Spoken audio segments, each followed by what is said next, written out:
permanen sampai 2029. Apa yang Anda tangkap dari wacana narasi elit ini koalisi permanen dari mahasiswa? Ya, kalau kita mandang dari mahasiswa dan anak muda ya, situasi hari ini mencerminkan eranya Prabowo Gibran mengusung koalisi permanen adalah salah satu langkah kepemimpinan yang salah menurut kita atau kurang tepat ya.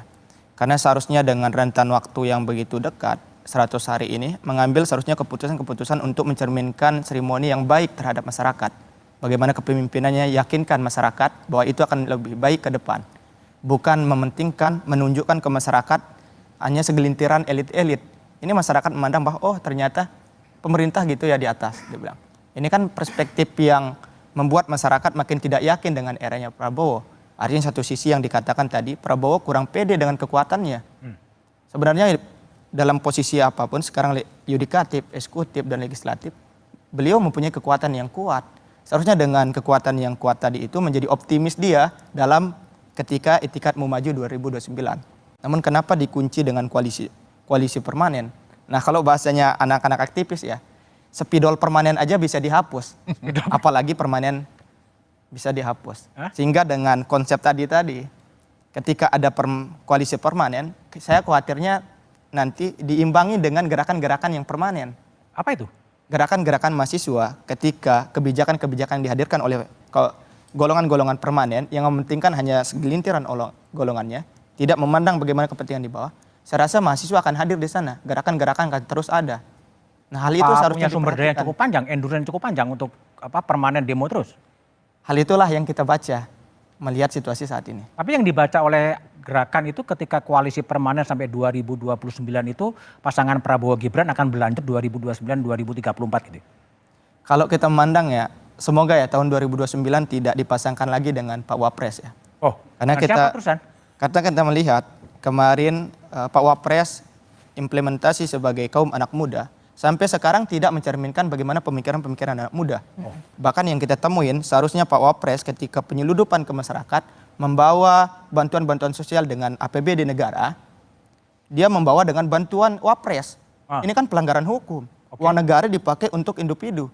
Seharusnya ada ketegasan dari Presiden, hei Pak Wamen, Pak Wapres, tak boleh gitu. Nah itu hal yang kita minta sebenarnya dari masyarakat. Oke, baik. Mas Edi, ini koalisi permanen gitu, apakah memang ingin menyamakan antara keinginan dari pemerintah dan keinginan DPR dalam wujud kemudian segala undang-undang yang kemudian diintroduksi oleh pemerintah kemudian langsung goal.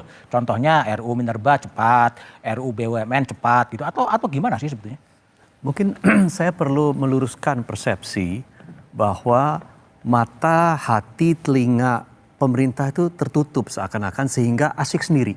Asik sendiri? Asik sendiri. Pemerintah asik sendiri? Mengatur-ngatur segala sesuatu sendiri. Jadi elit mengatur segala sesuatu sendiri. Saya ingin meluruskan persepsi itu. Tidak ada. Tidak ada itu. Tidak ada? Tidak ada sama sekali. Justru saya lihat sekarang ini keterbukaan, ya, ruang kritik itu dibuka selebar-lebarnya. Diskursus itu diberikan kesempatan seluas-luasnya. Buktinya saja begini Mas. Satu, ketika rame-rame PPN 12% mau naik, itu ternyata dibatalkan kok. Begitu banyak, ketika begitu banyak respons negatif dari pemerintah. Ketika kemudian kita bicara mengenai LPG 3 kg yang sempat ricuh di lapangan, Pak Prabowo langsung mengatakan bahwa harus dijual kembali di pengecer. Itu respons yang betul-betul cepat oleh beliau. Bahkan sekarang ini, hari ini kalau kita bilang bahwa pemerintah itu asik berpikir untuk dirinya dan kelompoknya sendiri, hari ini masyarakat masih banyak mendapatkan bantuan dukungan secara umum ya dalam bentuk misalkan begini. Sekarang ini yang namanya subsidi sangat besar. Subsidi energi, subsidi BBM, subsidi LPG, subsidi listrik. Jadi maksudnya begini, keberpihakan terhadap masyarakat itu sangat besar dan sangat diperhatikan. BLT, bansos masih sangat besar. Nah, kalau tadi yang ditanyakan kepada kami, apakah kemudian koalisi itu permanen itu kemudian bertujuan untuk membuat segala sesuatunya itu bisa menjadi cepat demi kepentingan elit, itu saya katakan begini. Pembahasan RUU Minerba, revisi RUU Minerba saja itu melibatkan partisipasi masyarakat, ahli, akademisi masih dilibatkan di situ. Dibuka ruang diskursus untuk kemudian menerima masukan, menerima kritikan yang juga luas. Begitu pula dengan rancangan undang-undang lainnya. Kita pasti, jadi gini Pak, DPR dikritik ketika dikatakan bahwa DPR nggak produktif. 1 tahun hanya bisa menghasilkan sekian legislasi. Tetapi ketika kita melahirkan legislasi, dikritik juga. Kenapa ekspres dilakukannya? Oke. Padahal setiap legislasi itu melibatkan partisipasi masyarakat seluas-luasnya, Mas. Oke, baik, Yunarto Wijaya. Tadi kalau alasannya kan PPN didengar, LPG didengar. Tapi Anda baca ini memang diorkestrasi supaya begitu atau gimana? Testing the water atau gimana sih? Kalau nggak viral didengar nggak? Kalau nggak viral nggak didengar. Nah itu. Jadi Oh, viral. perbedaan persepsi antara apa yang sudah diyakini benar oleh pemerintah dengan sebagian masyarakat yang tidak puas itu di setiap rezim terjadi. Bagaimana cara meresponnya itu yang menurut saya menjadi catatan kritis.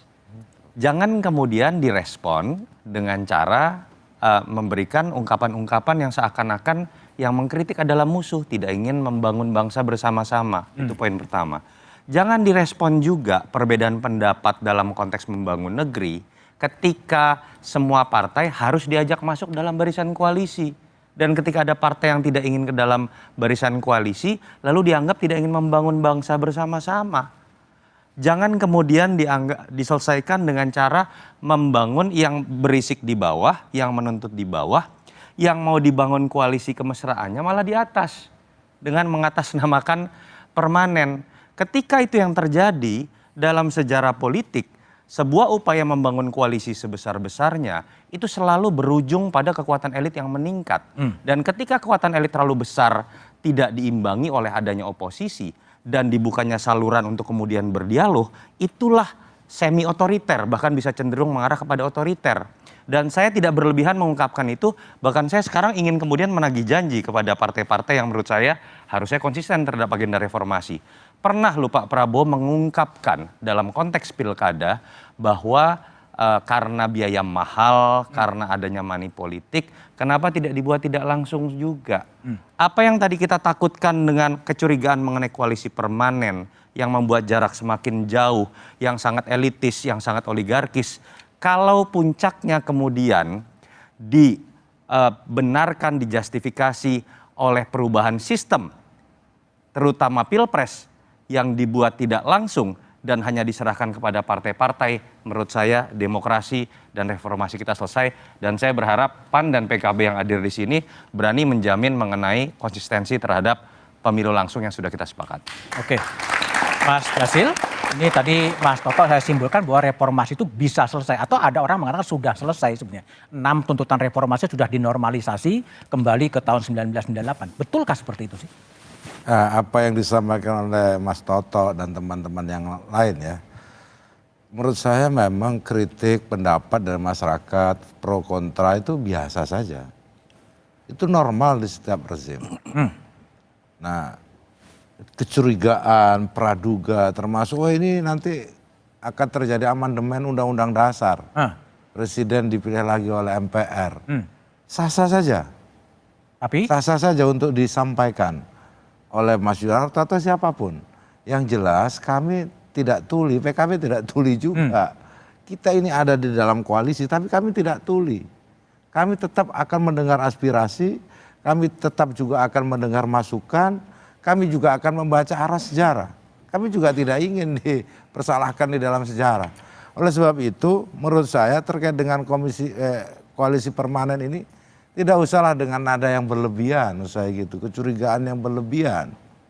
Toh ini cuma wacana, belum tentu juga dikerjakan. bukan udah jalan, Kan baru wacana itu. baru wacana. Baru wacana. Oke. Yang jelas fakta politiknya memang sekarang di parlemen ini, kami juga kan baru datang belakangan juga. Itu artinya Pak Prabowo juga terbuka kan untuk berkoalisi dengan kami yang juga berbeda ketika itu. Saya pikir itu penghormatan, bukan apa namanya membuat oligarki atau apapun. Kami juga ingin membantu pemerintahan, ingin bekerja sama di dalam pemerintahan. Oleh sebab itu, menurut saya yang disebut koalisi permanen yang secara spontan disampaikan oleh Pak Prabowo, menurut saya belum menjadi sesuatu yang dijalankan. Baru Disebut atau tidak, koalisi di parlemen sudah 80%. 80% kan? Iya memang, mau disebut permanen tidak permanen, itu faktanya. Dan saya berharap apa yang menjadi keputusan DPR itu tidak semuanya juga salah. kita ini cepat salah, lambat salah. Oke. Kalau cepat disebut kecepatan, kalau lambat kelambatan. Kita ini juga mendengar aspirasi masyarakat, kaitannya dengan Minerba kita juga dengar. Ini malah memberikan peluang kepada koperasi, pihak swasta, perguruan tinggi bahkan ormas.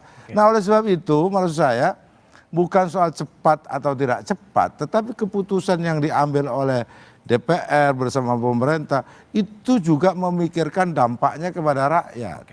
Tidak ada yang kemudian diabaikan. Kalau ternyata bertentangan dengan kehendak rakyat, DPR juga nggak akan terus maju kok. Oke, baik. Prof. Sulis, pertanyaan saya, masih adakah reformasi 1998? Itu yang saya khawatirkan ya, kalau melihat dari periode sebelumnya selama 10 tahun itu, apa yang dibangun, kita punya Mahkamah Konstitusi, Komisi Yudisial, Ombudsman, KPK, dan lain-lain sebagai hasil dari reformasi, berapa ribu orang meninggal, ada mahasiswa juga, UI, Atmajaya dan Trisakti, tapi nyata-nyatanya distrust publik sudah begitu besar karena melihat dengan mata kepala sendiri bagaimana itu semua diruntuhkan. Bagaimana Mahkamah Konstitusi bisa direkayasa putusannya, bagaimana kemarin ada tatip DPR yang mengatakan bahwa melaksanakan fungsi pengawasan DPR itu boleh mencopot Political recalling. Hakim MK, Ketua KPK, itu apakah tidak meruntuhkan apa yang sudah diperjuangkan 26 tahun yang lalu? Banyak sekali sendi-sendi ketatanegaraan yang digoyang-goyang. Juga bagaimana hubungan-hubungan relasi negara dengan publik itu digoyang-goyang karena berbagai kebijakan dan instrumen-instrumen hukum yang dibuat secara one-sided saja. Jadi sebetulnya kita harus pertanyakan apakah reformasi 98 itu masih berjalan seperti yang dicita-citakan atau tidak. Atau memang harus balik kepada dinormalisasi menuju 1998? Ya kita semua harus sama-sama membaca apa yang pernah terjadi dalam sejarah. Kan orang Indonesia itu teralienasi dari sejarahnya sendiri. Nggak tahu apa yang pernah terjadi sehingga kita nggak punya catatan untuk membangun ke depan. Mana yang harus diteruskan, mana yang harus tidak dilakukan gitu. Oke, Mas Lukman. Pertanyaan saya sama, banyak orang mengatakan bahwa ini era menuju era pasca reformasi. Karena reformasi sudah berakhir, ditandai dengan berbagai tadi ya, yang Prof. Sulis katakan KPK yang independen, masuk dalam kekuasaan eksekutif, ya, kembalinya multifungsi TNI, otonomi daerah sudah diresentralisasi ke Undang-Undang Cipta Kerja. Gimana Anda merespon itu? Ya, jadi era saat ini adalah era bagaimana kita mengisi, menerapkan, melaksanakan tuntutan reformasi itu sebenarnya. Bukan justru malah mengingkari tuntutan reformasi. Oleh karenanya menurut hemat saya wacana koalisi permanen misalnya, hentikan itu. Jangan lagi mengisi ruang-ruang publik kita. Karena ini konsumsi elit itu. Ruang publik itu mestinya diisi dengan bagaimana upaya kita bersama menyelesaikan persoalan real masyarakat kita. Sekarang ini kan yang kita perlu seriusi misalnya distrust. Ketidakpercayaan sebagian masyarakat kita. Tagar kabur aja dulu itu harus diseriusi itu. Iya. Jangan dianggap enteng karena itu adalah manifestasi dari sebagian Gen Z, generasi muda kita yang sudah tidak lagi percaya bisa mendapatkan kehidupan yang layak di negeri sendiri dan seterusnya. Oleh karenanya saya hadir di sini mewakili Gerakan Nurani Bangsa, ini ingin mengajak kita semua bagaimana andai kita tidak bisa menerapkan nilai-nilai luhur dalam melaksanakan atau menunaikan amanah yang ada pada diri kita masing-masing, setidaknya mari kita gunakan rasa. Dalam menjaga ikatan kebangsaan ini. Jadi berempatilah kepada rakyat, bersimpatilah gitu, bertimbang hati, bertenggang rasa, karena ini yang menurut saya rakyat butuhkan dari penyelenggara negara. Terima kasih Mas Edi, Gus Jazil, Mas Lukman, Heri, dan Prof. dan Sunarto Wijoyo. Unjuk rasa jalanan dan media sosial adalah ekspresi kecemasan, kegelisahan, dan kekhawatiran sekaligus harapan perbaikan terhadap nasib negeri. Kecemasan perlu didengar, bukan dihardik. Kegelisahan perlu diresapi, bukan dihakimi.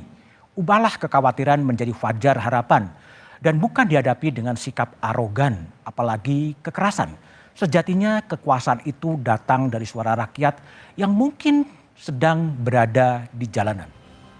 Demikian Satu Meja The Forum malam ini, sampai jumpa pekan depan. Selamat malam dan terima kasih.